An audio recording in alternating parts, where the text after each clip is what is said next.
नमस्कार, मैं हूं रविकांत। स्वागत है आप सबका। पिछले 2 एपिसोड से मैं प्रयागराज के बारे में चर्चा कर रहा था। प्रयागराज, कल्पवास, महाकुंभ और हर्षवर्धन से उसका संबंध क्या था, प्रयागराज का और कुंभ का। आज इस आखिरी एपिसोड में मैं बताऊंगा, चर्चा करूंगा आपसे उसी संगम तट पे स्थित अक्षयवट के बारे में। इसका एक ऐतिहासिक चित्रण आपके सामने प्रस्तुत करूंगा मैं। ऐतिहासिक रूप से ऐसा कहा जाता है, आप प्रत्यक्ष में तो अभी भी वो अक्षयवट है, उसकी शाखाएं वहाँ हैं। प्राचीन काल में वो ऐसा कहा जाता है कि वो काफ़ी विशाल वट वृक्ष था, जहाँ व्यक्ति कोई भी आकर के वहाँ नीचे तप करता था।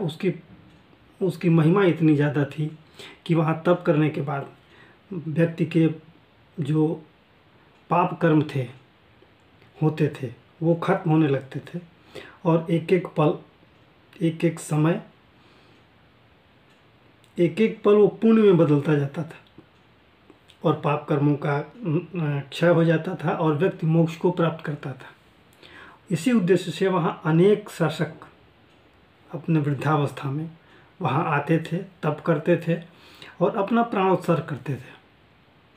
कुछ तो वहाँ जमुना में जल समाधि ले लेते थे और कुछ अपने प्राणों का उत्सर्ग दम साधना से करते थे, सांस रोक करके, जैसे दधीची ने किया था।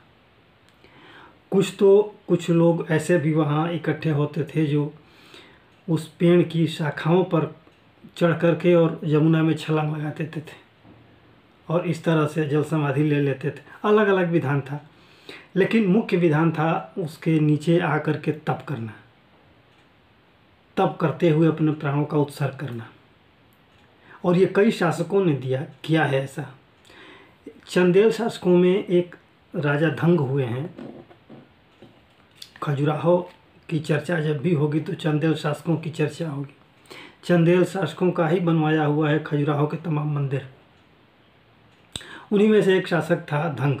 950 ईस्वी के आसपास शासन सत्ता पर बैठा और लगभग 50 या 55 वर्षों तक शासन करने के बाद 1002 या 3 में वो उसने अपने पुत्र को सत्ता दे दी और लगभग 50-55 वर्षों तक शासन करने के बाद वो काफ़ी उसकी अवस्था हो गई थी। 100 वर्ष के आसपास उसकी अवस्था हो गई थी। इस अवस्था में वो संगम के किनारे आया और अक्षयवट के नीचे तप करते हुए उसने जल समाधि ले ली। भगवान शिव का जाप करते हुए उसने संगम में समाधि ले ली।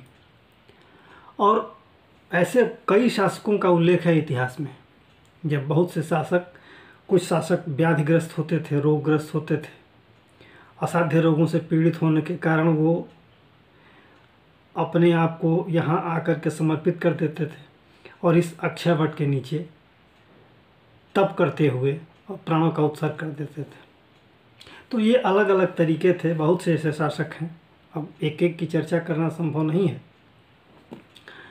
ये इसलिए इसकी चर्चा होती है कि आमतौर पे जैसे हमारे यहाँ धार्मिक रूप से अगर आप देखें, पौराणिक कथानक के अनुसार मनुष्य की उम्र को 4 वर्गों में विभाजित किया गया है। 4 आश्रमों में विभाजित किया जाता है, जिसे आश्रम कहा जाता है। ब्रह्मचर्य आश्रम, गृहस्थ आश्रम, संन्यास आश्रम और वानप्रस्थ आश्रम।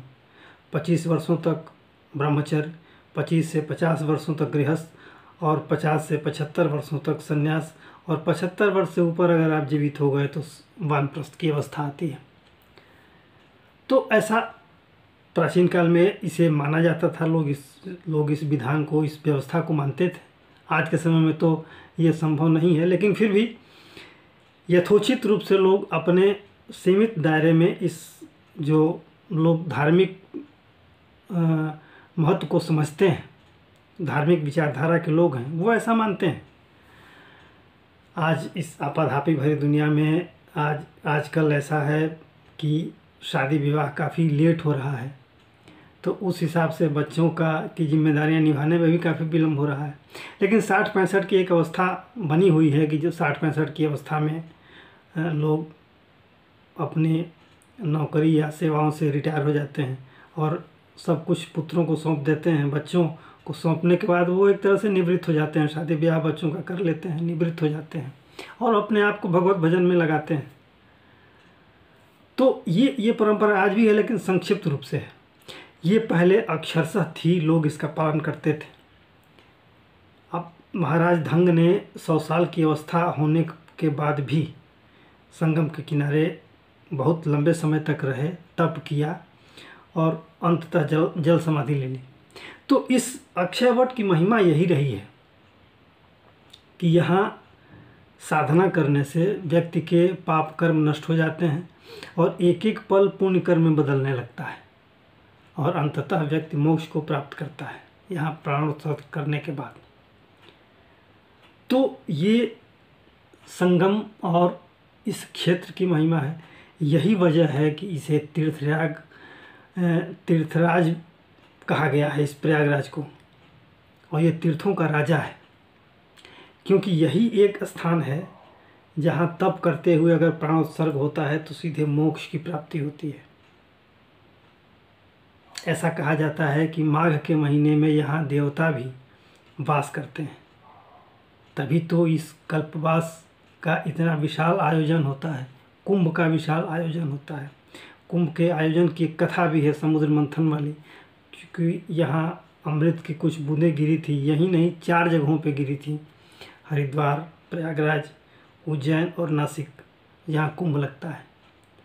तो अनेक कथाएं हैं, लेकिन ऐसा माना जाता है कि प्रयागराज में माघ के महीने में तमाम देवता भी, देवगण भी आकर के यहाँ अपनी उपस्थिति दर्ज कराते हैं।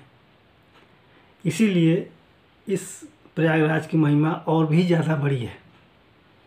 इसीलिए कल्पवास में लोग ईश्वर साधना करते हैं, भगवत भजन करते हैं और भगवत मार्ग में अपने आप को समर्पित करते हैं, ताकि उनकी सद्गति अच्छी हो, उन्हें भी मोक्ष मिले। अक्षयवट आज भी है। अगर आप इलाहाबाद जाएं तो इस किले में, एक जमुना जी के किनारे अकबर का किला है, उसी के अंदर ये अक्षयवट है। पहले तो माघ मेले में ही ये खुलता था लोगों को, लेकिन अब हमेशा सर्वत्र, हमेशा ये यहाँ आने जाने के लिए अब मौका मिलता है सबको। जब भी आप जाएं अक्षयवट के पास ज़रूर जाएं। तो आज के लिए इतना ही। आशा है ये वीडियो आपको अच्छा लगा होगा। तो आपसे अनुरोध है कि आप इसे लाइक करें, शेयर करें और सब्सक्राइब जरूर करें। धन्यवाद।